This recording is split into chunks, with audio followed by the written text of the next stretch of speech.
Hi, I'm Kathy. I'm the Adult Services Librarian at the Waynesville Library. And today I'm going to show you how to start plants from seed at home. But first, let me tell you about the Seed Lending Library so that you are aware of this great program that we have. Starting March 1st, you can access our Seed Lending Library at the Waynesville Library. It's open Monday through Friday, 9 to 1. You can pick up 10 packets of seeds with your library card. And I'd like to encourage you at the end of the season to return some seeds so we can keep the seed library going. And if you'd like to check out the inventory, it's on our webpage under Services and Seed Library. So let's get started on how to actually take those seeds and start them in your house and get some great seedlings that you can put out in the garden.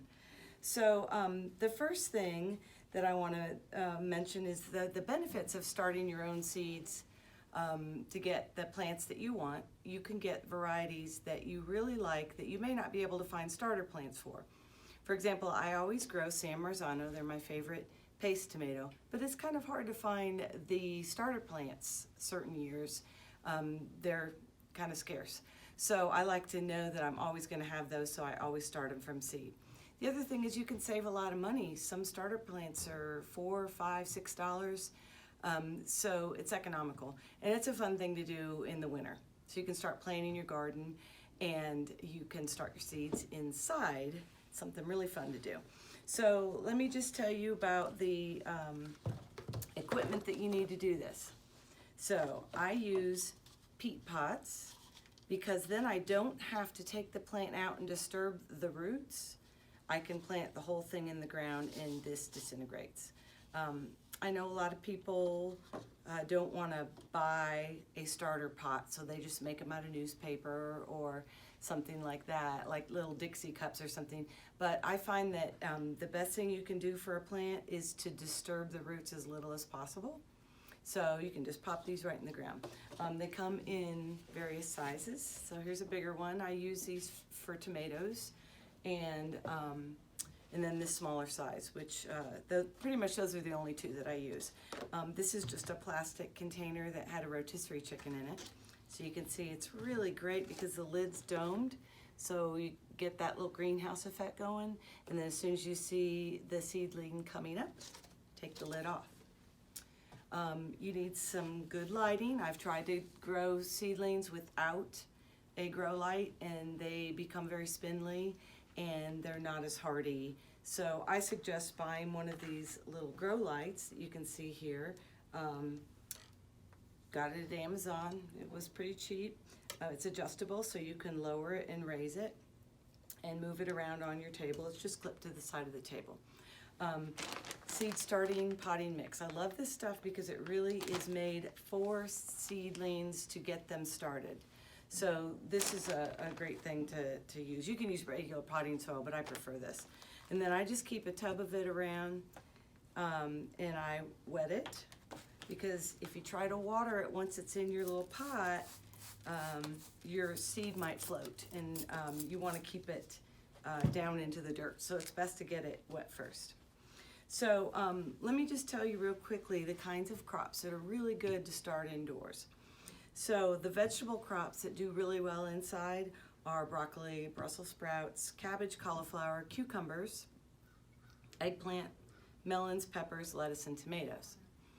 So there's some herbs too that do really well inside. Basil, cilantro, and oregano are just a few that are real popular that do well inside. But there's some things that you can just sow them outside. You don't have to worry about starting them indoors. Any root crop, because the roots don't like to be disturbed, and so it's best just to put those right in the ground. And same with beans. They need really warm soil, so just wait till after Mother's Day and put them right in the ground. Peas and radishes, things like that love cool weather, just stick them right in the ground early spring. So if your seed packet does not have the information about how to handle the seed, just look it up online. There's lots of information. There's certain seeds that need to be soaked the night before. There's a few that need to be striated, meaning you have to cut into the seed because it's a very hard casing. So what you're going to want to do is take one of your little pots, and you're going to fill it with this seed starting mixture. This is has already been soaked with some water. And then I usually do several in a pot this size because, you know, you always want to overplant a little bit because they don't always all sprout. And so I just put the seed down in there and then cover it with a little bit more of the soil that's already been moistened. And then you don't need to water it because your soil's already moist. Then you put it in your little tray. I always water from the bottom. So you would just take some water and pour it down in the bottom, and then that way you don't disturb the seed as it lays on the soil. Some seeds do not like to be buried very deep, so that's why I said if your packet doesn't have the information that you want on it, of what to do specifically for that type of seed, I would look online and get that information before you start. Another thing that's not necessary but I find really helpful is this heating mat. It's called a Seedling Heat Mat, or you can use a heating pad, but I prefer this because it's just the exact right temperature that you need to help some seeds along that really need it warm. And the one that comes to mind is peppers. They always take a little bit longer if you don't have a heating mat, but you can do it without one. I just find that I have better success if I use this mat. So the other thing that you can get that I really like, and this came with my peat pots, is this little tray, and you can put all of them down in there. The only thing is you can't water from the bottom with this, but it keeps the pot from drying out. So that's one nice thing about this little tray.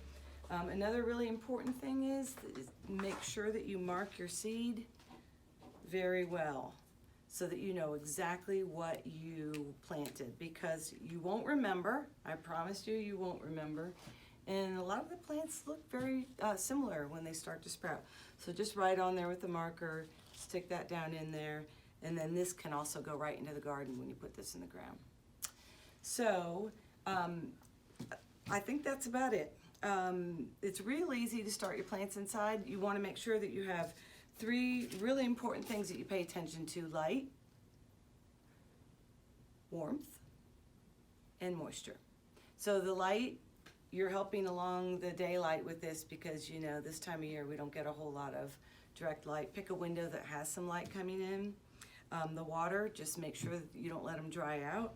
And then the warmth, use this mat, or even put them on top of a refrigerator or a freezer to get a little bit more warmth to help them sprout. And make sure you check out the Seed Lending Library. We've got lots of great seeds this year, several really interesting types of beans. So we open March 1st. And there's a few books over here that I would like to mention about seed starting that are great resources. These 3 books right here really help you to get started, and you can check these out from the library. So check out the video and the book list at the webpage that you see listed below. And if you have any questions at all, just email me at my email address that you see on the screen. And thanks for watching. Happy planting.